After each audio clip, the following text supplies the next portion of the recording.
Okay, welcome to another Option Profit Formula Success Academy Quick Bite. I am Peter, a co-trainer with the OPF Academy, and in today's video we are going to cover credit, managing your credit, and I'm going to give you a quick guide to taming this beast. Okay, so before we get started, let's do some quick housekeeping. Remember, everything I'm going to share with you is for information and educational purposes only. This is not investment advice. I'm not telling you what to do. Please, always consult a professional. Always look at what's in the best interest of you. Determine your risk. Don't take anything we talk about in these quick bites and go and just implement with your real money. That would be dangerous and foolish. So let's go ahead and get started. So why are we talking about this today? Well, I think because when we look at the statistics, and I look at myself personally, credit is a really great thing, and a lot of people love to have that great credit score, but in reality, credit usually turns into something kind of devious, and it's almost like that hidden monster underneath your bed that one day rears its ugly head. So I got these statistics from debt.org. You can go out there and look at this again. I believe these are 2017 or 2018 statistics. It was hard to figure out when I was looking at the website. But I think most of us can agree with a lot of these statistics. So number one, this one killed me. I didn't realize. I mean, there's 310 or 12 million people in the United States. Over half of them have credit cards.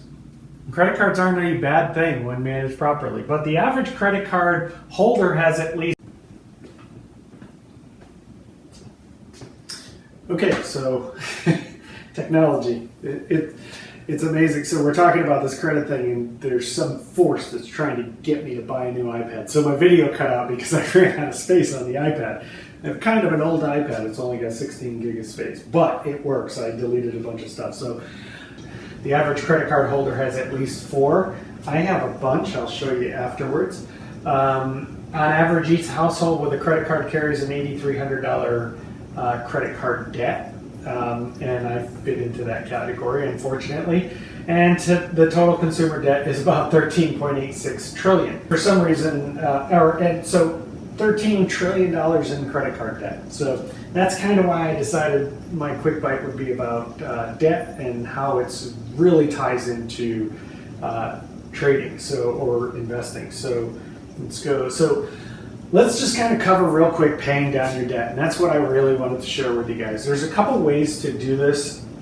You can use a simple spreadsheet, or you can use a service like Mint or Personal Capital.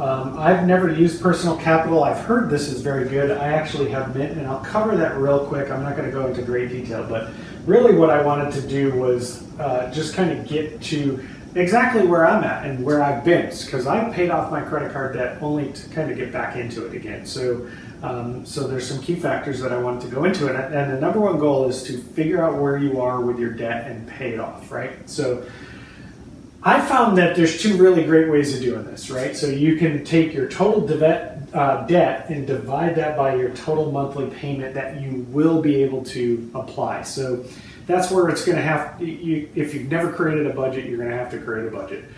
If you have a budget, then you should know what your total monthly payment you can afford to pay down your debt. If your total monthly payment is your minimum monthly payments on your credit cards, then you need to figure out a way to increase that, because if you pay your minimum monthly payments, it's going to take you 30 years to pay off your debt. So you can do it that way, or you can take the total time divided by the total debt to give you a monthly payment plan, and that's how I did it.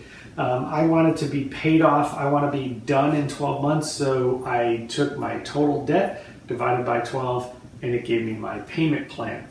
And again, you can use a spreadsheet or a service to do this. So this is kind of an example. I'm going to go over the two different ways, right? So this is our total debt divided by the monthly payment. And what I did here was I just took a total debt of $10,000. And I just took $10,000 as a nice even number, and I figured I can pay $1,000 a month towards my debt. Now this might be lower or whatever, but if you're in that much credit card debt and you can't do that, you've got to figure out a way to increase that. It's just the way it's got to work.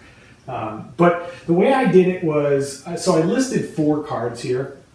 right? They said the average American household has 4 cards. So I listed out 4 cards, and I just based it on an 18.9% rate with a minimum 2% payment just for demonstration purposes. You can find all this out through your credit card statement. If you can't figure that out, call your credit card company. Say, hey, what would be my minimum payment? Or just look at it, do the calculation. You can do that.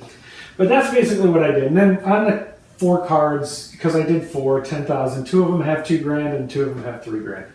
So normally the way you would do this is you're not going to have, this rate isn't going to be the same on all your cards. That's typically not the case. So the way you would really want to do this is you lay out your cards in order of the highest interest rate, and that's the one you're going to apply the most of your money to. So in this demonstration, I just took, each card with a 2% minimum payment. So a 2% minimum payment on a $2,000 card is $40. I think I messed this up because it might be around the same, $40. So, but again, this is something, the easiest way to figure this out is just look at your bank statement. It'll tell you, your credit card statement will tell you what your minimum monthly payment is. And you take that for every single one of your cards, you create your first line here, and then you put them in order of interest rate with the highest interest rate being first. That's the one we want to pay off first because that's the one that's killing you on interest. So we took the $1,000, I subtracted the $120 for these 3 cards because those are the minimum payment totals, and that lets me put $880 on card number 4. I just did card number 4. And this is kind of how it looks. You keep every month, you pay $880 to card number 4 until it's paid off. And you're paying the minimum monthlies on these cards, okay? And you can see as we get to month 4, we've brought the balance down to $360, and so that's going to be that payment. The difference between it of $520 goes to your next card. So you can see you still have the same $1,000 coming out. It's just going to the next card. And you just keep doing this until these things are paid off. If you ever increase that number, apply it to the card you're on. Okay? Simple as that. I know this seems simple, and that's because it really is. The next one was, all right, let's say you want to pay it off in a certain amount of time, okay? I used 12 months here, right? So I just took the 12 months and divided by the total debt, and it gave me a payment of $833.33, right? So it just make it easy. You can round up to 834. I rounded up to 835. Again, same things apply, right? So now you can see how our numbers change a little bit, but the process is still the same. So card number 4, I'm putting $715 towards, because that's the difference. Let's switch them. Okay. So I should have just done this from the beginning. My iPad is just, it gave me all kinds of all kinds of fit because it doesn't have enough room. So I apologize. One day I'll get a new iPad. It's just not in the cards right now, and it tends to work, but we will overcome this. So, okay, so let's just take a look at the last one. So I think I kind of explained a lot of this. I took the total time, divided by the debt, that gave me a payment, and I just rounded up, right? So you can kind of see how this all works. It just goes right through into, it keeps paying it down. You see card number 4 pays off in the 5th month, and that's when we start to apply everything into card number 3, and then eventually card number 3 will pay off, and you apply to 2, 1, and etc. So that's pretty much how it works. The next thing I use Mint. All right, so I talked about the other service, but I use Mint. So I'll give you a snapshot of how it looks. But one of the really neat things is you can create a goal, and that's what I did. So I created this goal. You can see how it's saying, all right, you're going to use $1,261 per month to pay these off. And you can see how it just goes right down the list. You notice all the different APRs. So I just get that off my statement. But you'll have your APRs in there, and you'll punch them in, and you can see how Mint has just put the largest or the biggest APR at the top. Even though it's a $62 balance, we want to get rid of that one first and work down the chain. You can see the Wells Fargo has a 0%, so we're not too concerned about that $149. And the reason that has a 0, it doesn't matter why that has a 0%. But anyway, you can see how it just kind of goes down. And then look at it. This is the beauty of this, and what I like about Mint, that it kind of gives you a good perspective of where you are. And you, it seems like an overwhelming task, but if you just kind of look down in February and look at Sam's Club, so my balance is at $14.22, but I'm going to pretty much make a massive payment in February, right? And I never changed my $12.61 per month, okay? So that's how the services work. Makes it a little easier, but I would caution you that you should really, if you're going to use, market closed, if you're going to use a service like this, really make sure you have the time to really invest into it, and it's going to be worth the time you invest into it, because you really can do this using a simple spreadsheet. But I just happen to do it this way. So, all right, I'm going to queue up the other video because I did the last portion of this on the iPad. I didn't realize it cut out all that other stuff. So let me queue that video up. See you later.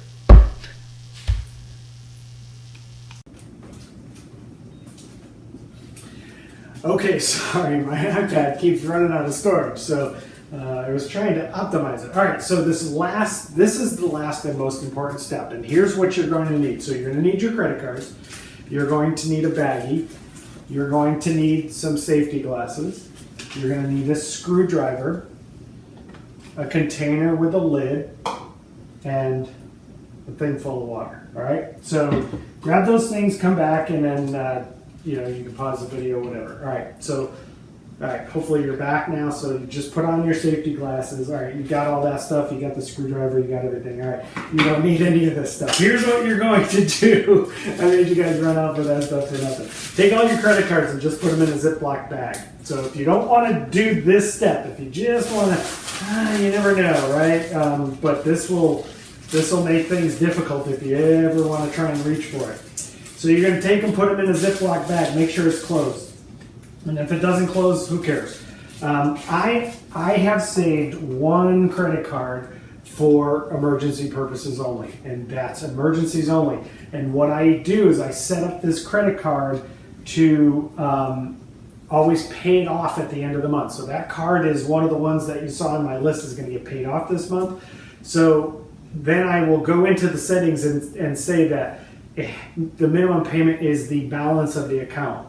All right, so if I ever charge anything to it, it's going to suck out whatever I charge to it when the statement is due. All right, so that's how I set that up. This way I can never run a balance on my credit card. So I'm going to just do that. If you want to wear safety glasses for this, you can, or just make sure you don't spill. And you're just going to fill this sucker with water. And you guys, I'm pretty sure you can guess what I'm going to do next. I don't fill it all the way to the top. This is the first time I've done this, so I don't know how much water to put in, but I put in enough so it doesn't spill. I put my top on, and I'm going to go put this inside the freezer. So let's go put it inside the freezer. Okay, I have my container. We're gonna go into, let me flip around my video so you guys can kind of see. Yeah, that's one of the things on iPhone I don't get. All right, so we are going to go to my freezer here, and because I don't want you guys to think I don't do this, I'm doing this. And I'm gonna just do it on my top shelf here, and I'll put it next to my daughter's Bahama Mama frozen cocktail. So there it is. And that's where that sucker is going to stay. I am not going to touch it from this point forward. That is it, you guys. I hope you liked the video. Please, if you have not subscribed, please subscribe. Actually, let me switch this around.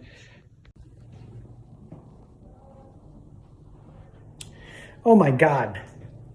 So I think I just did the closing of my whole video and I never hit record. So I'm such a numbnut. So anyway, all right, if you guys enjoyed this video, please give it a thumbs up. Hit that like button. If you haven't subscribed to our YouTube channel, please subscribe to our YouTube channel. The other thing you could really do that would help me out significantly, it costs you nothing, It's free advertising on my part. If you like my videos, share my videos, share our YouTube page with folks, share JPCashFlow.com, share MarketClub, share all the stuff that I'm sharing with you guys if you liked it. If you didn't like the video, don't just give it a thumbs down. Leave me a comment. Tell me why you didn't like the video. Tell me what was kind of crazy. Maybe it was my hair, even though I'm wearing a hat. So maybe it's the way I recorded, where I recorded and didn't actually hit the record button or ran out of room on my iPad. Anyway, whatever it is, you guys, leave me a comment. That's going to be it. This is another OPF Quick Bite. I hope you guys enjoyed it. Thanks very much for sticking around to the end. You guys take care, and we'll see you in the next video.